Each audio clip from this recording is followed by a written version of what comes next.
And I mentioned John of Damascus. He's one of my heroes. He is the polemicist of his time, John of Damascus. I have a lot to say about him, guys, and I hope people, if you are interested, maybe you never heard of John Damascus. I myself call myself a polemicist. I'm a polemicist, and he is one of my persons to go to because he, in the 8th century, he was destroying Islam left to right. This person that you see here, John of Damascus or John Damascene, right? John of Damascus or John Damascene. We call him in the Arabic Yohanna Dimashqi. John of Damascus. John of Damascus, like I said, is one of my favorite polemicists of his time. In the 8th century, he used the Quran itself in defense of Christianity. And he was actually one of the champions of his time for me. He turned the argument around, accusing Muslims of being what? Mutilators of the Godhead. John of Damascus said, and I quote, regarding chapter 4, ayah 171 of the Quran. Chapter 4, ayah 171. Look what he said. And I quote, as long as you Muslims say that Christ is kalimat Allah, the word of Allah, and his spirit, ruh Allah, why do you accuse us Christians of being mushrikeen, of being associators with Allah? Good for question. The kalima, for the kalima, for the word, and the spirit, the ruh, is inseparable from that in which it naturally has existence. Therefore, John continued, if the kalima, if the word of Allah is in Allah, then it's obvious that Jesus is Allah, Jesus is God. If, however, he is outside of God, then according to you Muslims, God is without word and without spirit. Meaning, John of Damascus here meant, then you Muslims, your Allah, O Muslims, is nothing but a dead idol without any spirit, without any ruh. So Allah is nothing but a stone idol, ya Muslimin, if you're going to make that claim. John of Damascus continued saying, consequently, by avoiding the introduction of an associate with Allah or with God, you have mutilated God. It would be far better for you Muslims to say that he has an associate than to mutilate him as if you are dealing with a stone idol or a piece of wood or some other inanimate object. Thus, you Muslims speak untruly when you call us Christians associators. We respond to you by calling you Muslims mutilators of God. That's what John of Damascus himself said to the Muslims in the 8th century. And he destroyed Islam, and Muslims had no answer. Look what happens next. I hope people who are interested in the story of John of Damascus and what happened later, you want to take notes. Look, this was far more useful than any mere refutation of anti-Christian claims drawn from biblical texts or appeals to classical philosophy. John of Damascus based his arguments on Quranic thought and turned the argument in on itself. So Christians started to refute Islam by using John's method, John's refutation.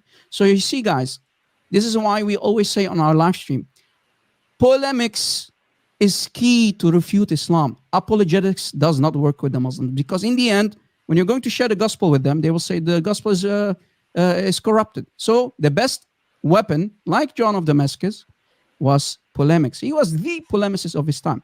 So Muslims after that felt the heat and tried to do tarqiyah, fixing, right? Tarqiyah, we call it in Arabic fixing. They tried to fix the disaster, right?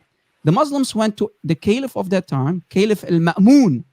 That was the name of the caliph in the after 8th century, let's say 9th century, around 9th century. Caliph al-Ma'mun was in power, and they told him, Ya Amir al-Mu'mineen, oh Caliph of the Ummah, the Christians pushed us in a corner. We need to answer them and find a solution for this disaster. So Caliph al-Ma'mun, he ordered scholars of the Islamic Ummah, he ordered them to come and talk about this disaster, right? The disaster. The Caliph asked them, the Caliph asked the scholars, is there a hadith from the Prophet of Islam? Is there a hadith from our Prophet? Or is there a verse in the Quran which says, Ruh Allah is created? The scholars answered the caliph and said, no, nowhere in the hadith or Quran does it say the ruh of Allah is created. So the scholars among themselves said, what shall we do now? How can we answer the Christians? So the caliph ordered them to go and say to the Christians, the word, the kalima, and the spirit of Allah are created. Wow. So guys, do you understand what is happening here? Yeah. The caliph, he knows Islam is in trouble, and people used to use the argument of John of Damascus. So they had to come with all kind of explanations, tafsir, and so on for this disaster in the Quran. Because remember, Muhammad was always plagiarizing, putting things in the Quran, and makes it later difficult for the ummah, right? So this is why they needed to fix the problem. So when the caliph said, so the caliph ordered his scholars, the Muslims, to say to the Christians, the word of Allah and the spirit of Allah are created. All of the scholars who were present there, they disagreed with the Caliph al-Ma'mun, and did not accept what he said, except two scholars.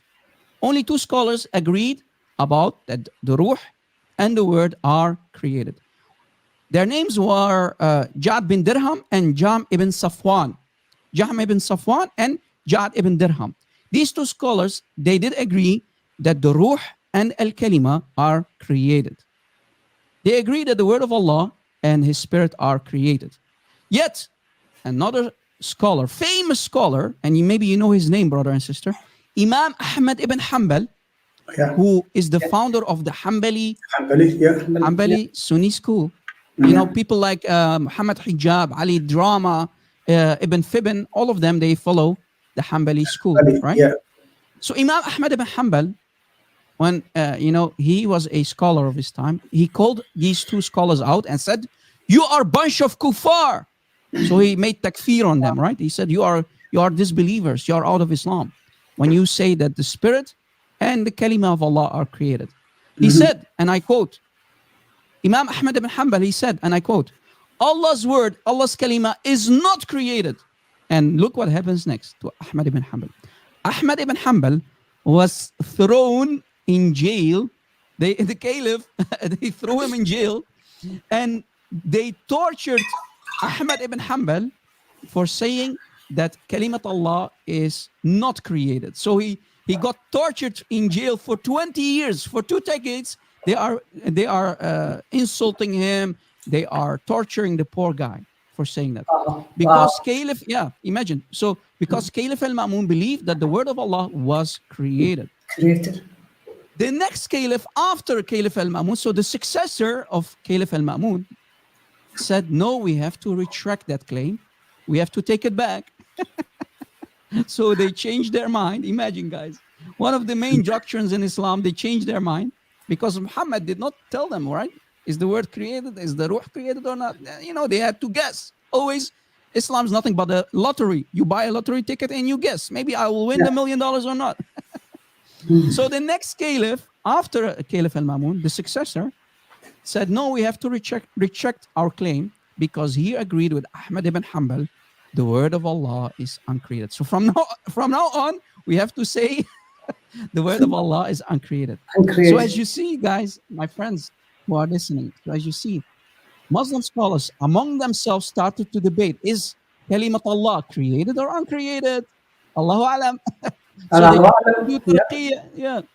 want to ask a question, sister? You want to say something? No. Carry on, brother. Yeah. So they asked among themselves, they debated amongst themselves, and they came with the final solution, with the final conclusion. The word of Allah is uncreated, yet they did not realize that John of Damascus, remember John of Damascus? Yeah. He actually set a trap for them, because by this claim of the Muslims, the new claim that the Quran saying, according to them, the Quran is saying the word of Allah is uncreated, they created another disaster. They just confirmed that Jesus is the uncreated kalima, the uncreated kalima, the uncreated word of God. There you go.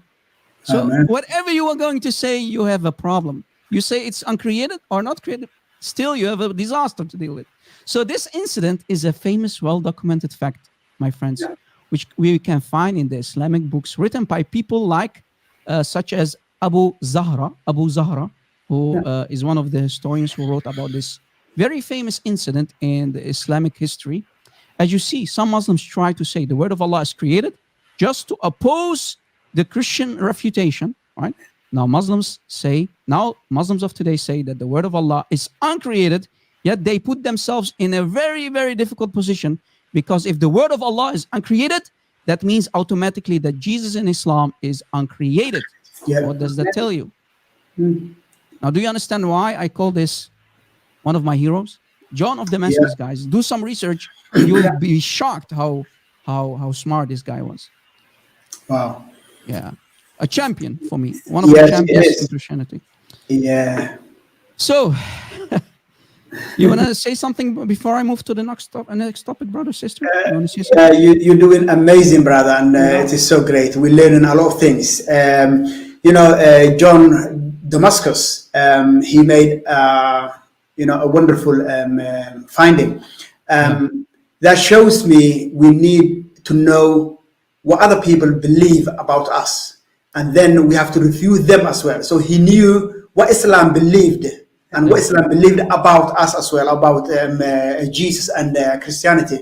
So this time, why our Christian brothers and sisters don't try to understand what Muslims believe, and then they can refute them and they can present know the truth unto them. So why we are so shy, not trying to,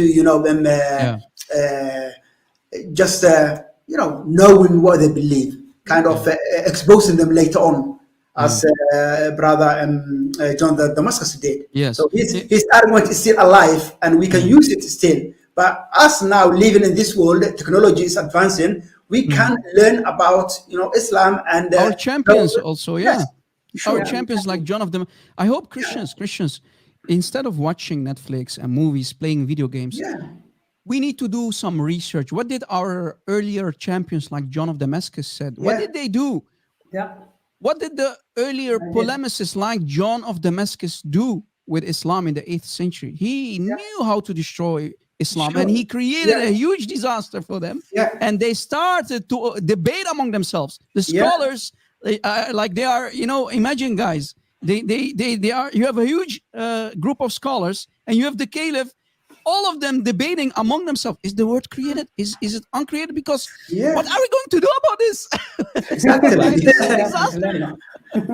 Imagine, and this is when you have a cult like Islam without answers. When you have a fake prophet like Muhammad, here claiming to be a prophet, yet not giving any tafsir, nothing, no explanation. You said Isa, the Islamic Jesus, is kalimat Allah wa ruh Allah, but yet you didn't explain what you're trying to say. But here Muhammad is only stealing from the Injil. When you're going to steal, you're going to cause problems, and that's how Muhammad failed miserably. Yeah.